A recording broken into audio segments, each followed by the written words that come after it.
Hello friends, आज सूरज जी का श्राद्ध है, तो आज श्राद्ध का खाना बनाना है सपना को।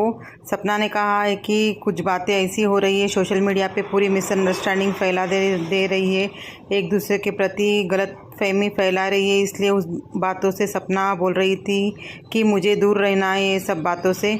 इन्हीं बातों में उलझ के सपना बहुत ज़्यादा डिप्रेशन में जा रही थी। इसलिए सपना ने कहा कि अब ये सब पहले की बातें छोड़ के एक नवी लाइफ जीना है। मम्मी के साथ जाके सब्जी वगैरह लेके आई थी सपना ने मार्केट से, और अभी खाना बना रही है, श्राद्ध का खाना बना रही है। सूरज जी का श्राद्ध है आज, और उनके दादी दादा जी का भी, सबका आज जितने भी पितरों का है, भूल चूक हो गई उनके पितरों का, श्राद्ध के खाना बना के सबका आज माने जाता है। आज लास्ट श्राद्ध रहता है। सपना खुद के हाथों से बना के श्राद्ध का भोग लगाएगी। सपना ने कहा है कि राजवीर जी का श्राद्ध का नेक्स्ट ईयर आएगा, राजवीर जी के श्राद्ध का 3 साल के बाद करना पड़ता है। इसलिए सपना ने अभी बच्चों के हाथ से श्राद्ध की पूजा की है और सबको खाना खिलाया है, पितरों को खाना खिलाते हैं इस टाइम पे।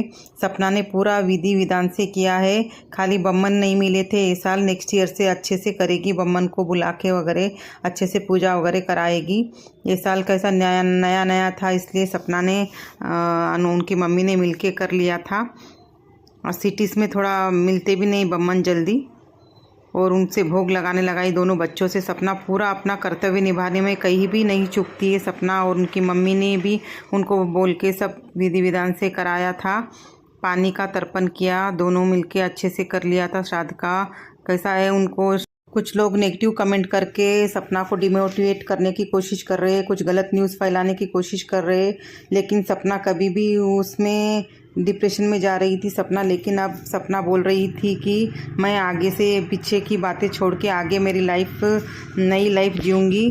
और सपना ने कहा कि मेरी लाइफ आगे से मैं अच्छे से जीऊँगी, एकदम कुछ नया बिज़नेस शुरू करने वाली है सपना साड़ियों का। तो उसके अंदर पूरा ध्यान दे के, कैसा यूट्यूब की कमाई से नहीं होता है सब कुछ, इसलिए साइड में कुछ बिज़नेस करना पड़ेगा। इसलिए सपना ने साड़ियों का बिज़नेस शुरू करने वाली है सपना।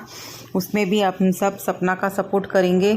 और सपना ने कहा है कि मैं ये सब बातों से दूर रहना चाहती हूँ पिछली ज़िंदगी से। मेरे को भी लगता है कि सपना अपने बच्चों के साथ खुश रहे। पिछली ज़िंदगी के पूरी बातें, नेगेटिव बातें सपना भूलना चाहिए सपना को, और अपने बच्चों के साथ ज़िंदगी अच्छे हंसी खुशी जीना चाहिए। लेकिन कभी कभी बातें याद आ जाती है पहले की बातें।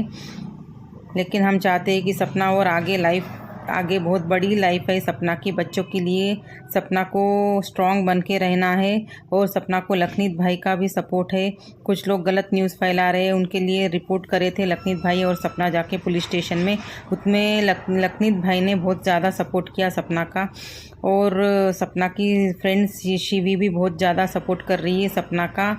हम सब लोग भी सपना के सपोर्ट में हैं। सपना पहले की लाइफ को, पहले की कुछ यादें, बुरी यादें भूल के सपना आगे लाइफ में बहुत ज़्यादा तरक्की करे, ये सब हमारी मनोकामना है कि सपना पहले की लाइफ से दूर रहे और पहले की बातें न करे। अभी आगे जो हो रहा है लाइफ में बच्चों का ध्यान दे, नहीं तो पहले का सोच सोच के बच्चों की तरफ ध्यान देना नहीं हो रहा है सपना का। इसलिए पहले की सब बातें, कुछ बातें भूलना पड़ता है। सपना ने पूरी कोशिश की थी अपने परिवार, अपने संसार को बचाने की अपने ससुराल में, लेकिन सपना उसमें पूरी कोशिश करने के बाद भी कुछ लोगों ने सपना का साथ नहीं दिया। इसलिए सपना को आज ये कदम उठाना पड़ा। लखन भैया ने सपना को सपोर्ट किया था। सपना बहुत ज़्यादा परेशानी में थी जब लखन भैया ने, शिवी ने सपना का सपोर्ट किया। शायद आज राजवीर जी होते तो ये दिन न देखना पड़ता सपना को। सपना अब साड़ी का बिजनेस करेगी। इसमें सपना के भैया और सपना की मम्मी भी फुल सपोर्ट करते हैं सपना को। कोई ना कोई तो सपोर्ट में चाहिए ना, मायके वाले नहीं रहेंगे तो फिर और कौन रहेंगे सपना के सपोर्ट में। जब कुछ लोग गलत कमेंट करते हैं तो उनको भी बोलना चाहती हूँ कि कोई ना कोई तो सपोर्ट में होना ही चाहिए ना। आप कुछ लोगों को सहन नहीं हो रहा कि सपना कभी हंस के व्लॉग बनाती है, अच्छे से व्लॉग बनाती है, तो कुछ लोग बोलते हैं कि कितना अच्छे से रही है। श्राद्ध भी अच्छे से मनाई सपना ने, तो कुछ लोग बोल रहे हैं कि बिल्कुल रोई नहीं, करी नहीं। अरे दुख रहता है सबको अंदर से, लेकिन हर बार दुख बताती है तो वैसा भी लोग गलत बोलते हैं कि हमेशा रोते रहती, अच्छे से रही तो ऐसा भी बोलते हैं कि अच्छे से रही। कैसा रहना चाहिए एक औरत को? एक औरत पे उंगली उठी है, जब भगवान पे ही उंगली उठती है तो एक औरत की तो क्या बात है। राजवीर जी होते आज तो शायद ये दिन न देखना पड़ता। राजवीर जी की यादें तो कभी नहीं भूल सकती सपना, पहले की कुछ अच्छी यादें नहीं भूल सकती सपना। और आपको ये व्लॉग अच्छा लगा तो प्लीज़ कमेंट ज़रूर करना फ्रेंड्स।